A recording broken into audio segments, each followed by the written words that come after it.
I was gonna say, yo, hey, you said we need Lakers fans needed this right now, and you were Yeah, definitely right. It came at a perfect absolutely. time, following up from the success of the LeBron's 56-point game and all that stuff going on. This Yep. Wing Time show, which debuted today, episode 1 out now, was an amazing watch. And we're jumping Yeah. straight into things now. But just a quick hello, it's your boy G alongside Alec, another episode of 6300. Thank you guys so much for tuning in. Thank you guys so much for watching our latest episodes with Josiah and others that we've been doing recently. Love the stuff that we're putting out for you guys. I hope you guys stick around for more. Like, review, subscribe, all that good stuff for us. Definitely a lot of great things heading your way still. And we have our podcast as you know it that we do every week, but with Wing Time out now and the excitement we've had for our Lakers and things, if you want to do a solo reaction to it. So we're here today to talk about all we just saw. Episode 1 just went down, and Alec, what you think, man? Yeah, like you said, you texted me after finishing it. Off to a great start, it seems, for sure. Absolutely. Love John C. Reilly's portrayal of Jerry Buss. He's killing it right now, and it seems like it's going to be a thrilling watch throughout this entire series for sure. As soon as it started, just a quick thing on that. As soon as it started and how it started with that opening scene with him laying down with the girl and then in the Playboy and stuff, I was like, oh yeah, this is about to be it. So, I love how they displayed that from the jump, and then seeing all that he had to do to maneuver to get things as the vision that he had for the squad, and how he started to piece it together. Was amazing to see how it all unfolded. So definitely a great start there. Yeah, I told you that I was probably gonna watch it with my family. I second guessed that. I was like, I don't know if this is gonna be a full on like family show, family friendly show. But so I did my solo watch first, and I know my dad wants to watch it too, so I'm probably gonna watch it with him as well. But it was fun. Outside of that first scene, you should be good, but to what they've alluded to. To what they've alluded to, there's a lot more to come. So we'll see. Absolutely. But yeah, we can talk a little bit more about specific things if you want to get into it. Yeah, let's get straight to it. So it was interesting because we're young guys. The first things we really know are not Showtime. We start our time starts with Kobe and Shaq and that. So looking back, of course, we know of the banners that are there now, but seeing how it all got pieced together was amazing to see. And seeing that it was interesting. Something that was funny to me was that it seemed like Jerry West hated the Lakers just as much as he did the Celtics. He was real frustrated with how things were, how his tenure went while playing, and then how things were going to go afterwards. Now as part of management as well. That was just the first thing that caught my attention. Like, dang, this dude just he can't catch a break. Yeah, I wanted to talk about that too. That was one of the things I wrote down because one, I didn't know that he was like vehemently against drafting Magic. Like he thought Sidney Moncrief was going to be better than Magic was as a prospect, just because he was a better scorer, I guess. Exactly. But I had no idea. Like, and apparently because they had like a little recap at the end. I saw that with the executive producers, and they said that it's been well documented that he wanted Sidney Moncrief like over Magic, and that there might be like still like a little bit of beef because of that between Magic and Jerry. That's crazy. And also, again, now looking back, but also seeing where we are now, seeing the visionary that Jerry West has been and how he's put some teams together, and understanding how he's always been a step ahead of the game, not seeing the greatness that Magic was then, and maybe still having beef about that now. It's crazy to think that he saw Magic and was like, nah, give me the guy that better fits the lineup there, and wanted to go with Sidney Moncrief instead. So that was wild, very wild. Yeah, very shocking. Like you alluded to, with him having like been in the front office now of the Warriors and the Lakers and the Clippers, and had brought in some really stellar guys. I mean, he's the one that was like visionary for Kobe as well too. So it was like it kind of gave me like pause. I was like, wait, what? Like maybe they maybe they took a little bit of like liberty, like accentuating how like it's at the beginning there's some dramatization there, but still the fact that he was against you and to whatever extent was very interesting to see. So that kind of was a surprise. But still sticking with Jerry, I wrote down it had to be hell going 1-8 in those finals, man. Like, oh my gosh, he had a terrible record in the finals, and I feel like not everyone knows that because like he's the logo, so he does get like his due as far as his legacy as a great. But I think he said that though. He was like, I lost all these damn finals, and what I get in return, a finals MVP and a logo or something. He said something like that. Yeah, he kind of knocked both of those things, which we celebrate him for, but he's not. Right. He wants the rings instead. So yeah, I know, because that's dope. He's the only one to have won a finals MVP and not won that final series. Like we were saying, LeBron should have got that when he lost to the Warriors that one year. After his incredible performance. So they may have taken a little bit of some liberties, but I'm sure it does eat at Jerry West, like all those L's he took for the Celtics before getting that one W. Right. He was definitely a major standout of this episode for sure. And while he was a standout, let's make sure we can stay on where the main attention is. Let's talk about Magic and his role in it all. What do you think of Magic? First, we'll start with just the acting of it. What do you think of Quincy Isaiah and how he depicted Magic in the beginning? Yeah, I thought he's done a pretty good portrayal of Magic so far. I think like he's added his spin or flair to it. Obviously, they're not like completely identical, but he has like a similar build. Like he looks enough like Magic to kind of embody him. There were a couple of times I'm like, this ain't Magic, and I was like, you know what? Actually, it is. Like it's close enough. So whatever. Yeah. But he did a great job. And we didn't really like know him obviously because we weren't born like when he was in his younger days. So I'm sure he's kind of studied the tape. He said he read the book to kind of prepare for it too. So I think he'll do Magic justice, even if Magic isn't excited about this series because what they're going to do. I think he's doing a pretty good job so far, and I think he will continue to. Yeah, gotcha. Yeah, I definitely like his portrayal. Like I said, there's a first episode staring at him. You stare, kind of adjust your eyes, and just accentuate for what it is. And after that, I do like what he's doing. And now let's just look to who he's portraying. What do you think of Magic and his story that we've seen so far? Yeah, I think it.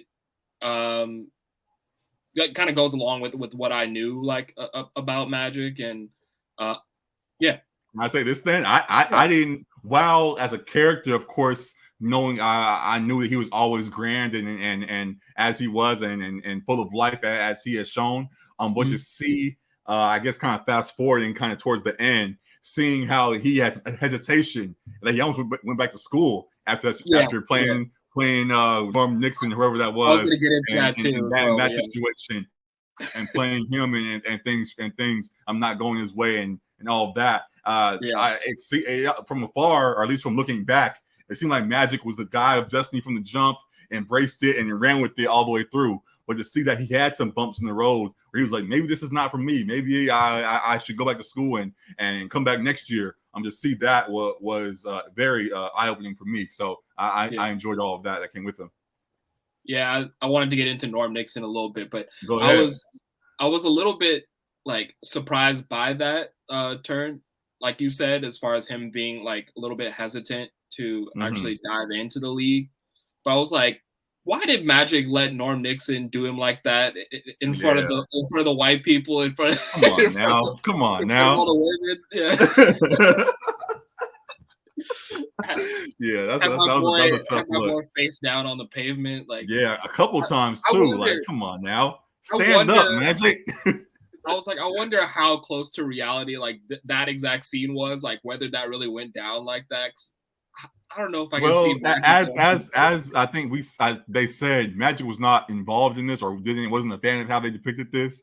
So maybe they called Norm instead, and Norm just said, "What's the lies?" Like, and I cooked Magic that one time, and he didn't want to come back. Right. So maybe it was funnier earlier in the episode, like when he was in the hair salon with all the ladies, and they were cooking Norm Nixon in there. I was like, they were absolutely violating that man. They said Magic said pull you out of his hat. I was like, it was on his head bad. I was like, yo, you can't let them cook you like that. Come on. But that definitely, and seeing his role in it and how there are multiple people, him, Jerry West, the current owner at the time that Jerry was trying to get the team from, Cook, Cook, who they all had hesitation in embracing Magic there.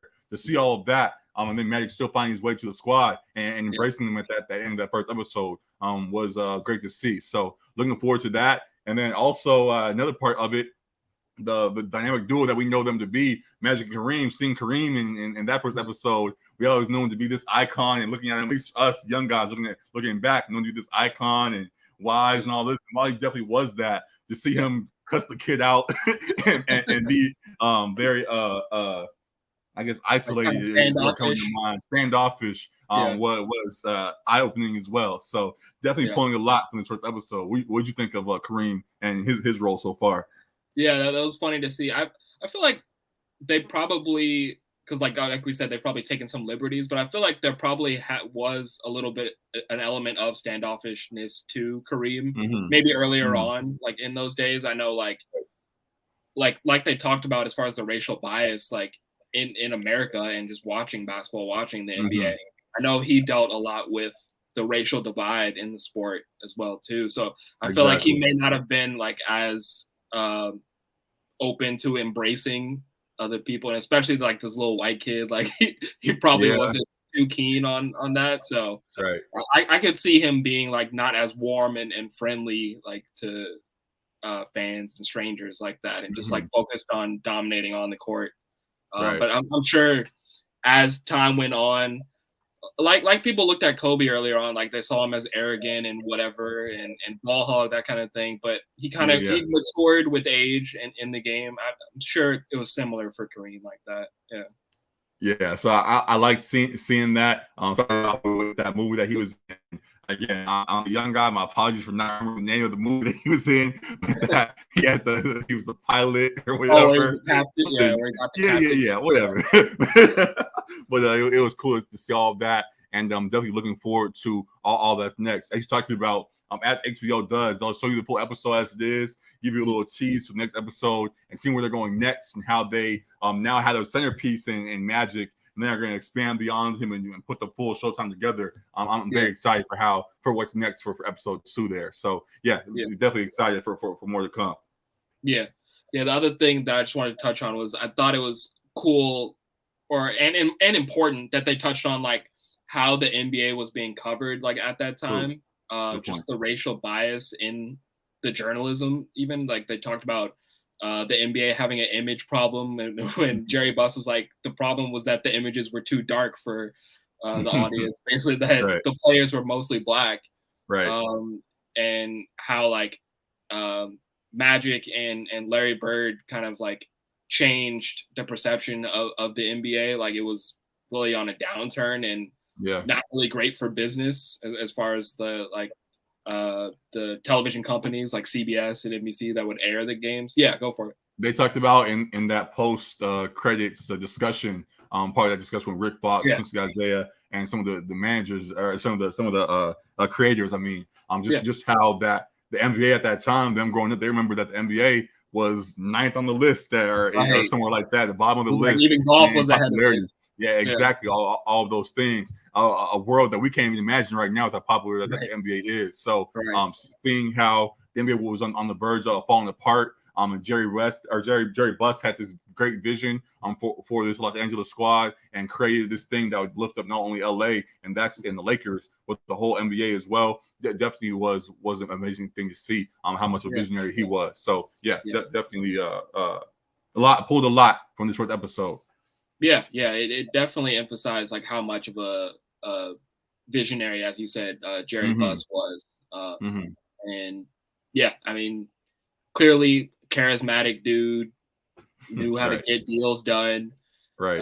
We'll find a way, whatever it takes, he'll get it done. Absolutely, and it makes sense why he was able to have so much success and bring so many championships to LA. And absolutely. Hopefully, I mean, we're gonna see a little bit of Jeannie working a little bit, young Jeannie on the show. I don't know what kind of work she's gonna be doing. We'll see. We'll see. But hopefully, I was just gonna bring it back to current day Lakers. I mean, hopefully, Jeannie can find a way to restore the feeling that her dad was able to create when he first took it on. Because I mean, it's been tough lately, and I like with Magic in the front office, it was very tumultuous.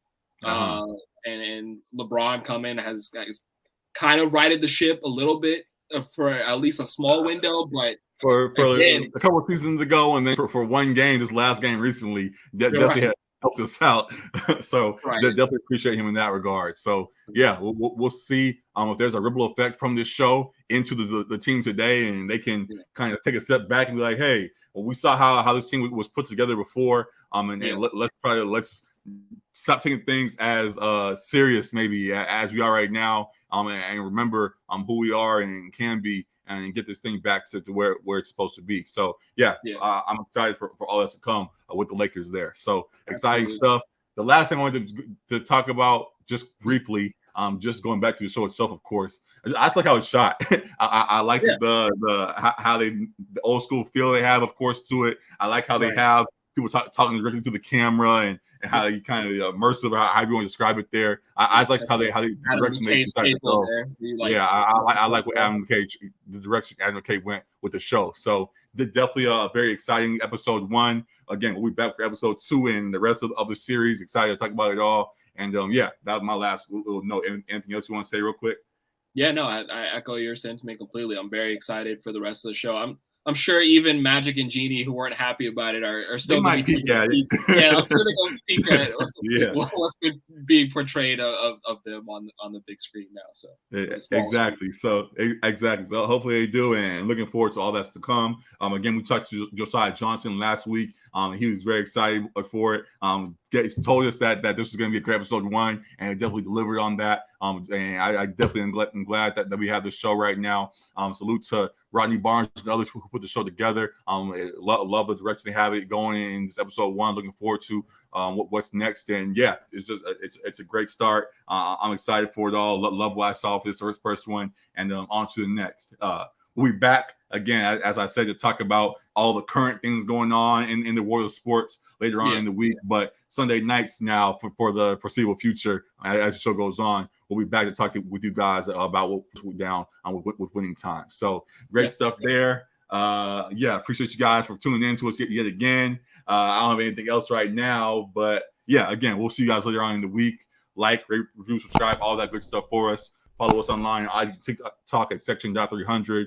Follow us on Twitter at section300 sports. It's your boy G. Find me at Just Say G. Find Alec at Lakers Fan 24 everywhere. And we'll see you guys later on, man. Appreciate you for tuning in.